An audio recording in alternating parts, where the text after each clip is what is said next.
Gas ಬೆಲೆ ಜಾಸ್ತಿ ಇರೋದು ಬೇರೆ ಸಿಗ್ತಾ ಇಲ್ಲ.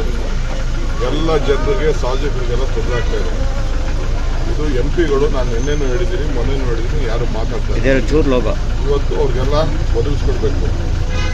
ಇಲ್ಲ ಗ್ಯಾಸು ಹಳ್ಳಿಗಳಿಂದ ಏನು ನಮ್ಮ ರೈತರಿಗೆ ಗ್ಯಾಸ್ಗೆ ಆಲ್ಟರ್ನೇಟಿವ್ ಬೇಕಾದ್ರೆ ಸೌದೆಗಳಿಗೆ ಮಾಡ್ಕೊಳ್ಳಿಕ್ಕೆ ಬಿಡಬೇಕು.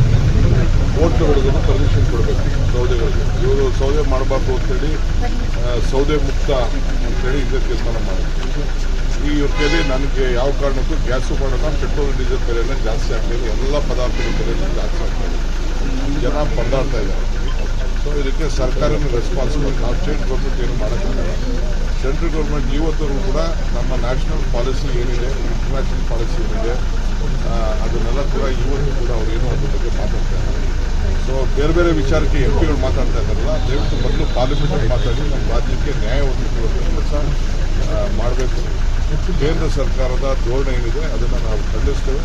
ಫಸ್ಟು ನಾಗರಿಕರಿಗೆ, ಜನರಿಗೆ ಊಟಕ್ಕೆ ಅನುಕೂಲ ಆಗಬೇಕು.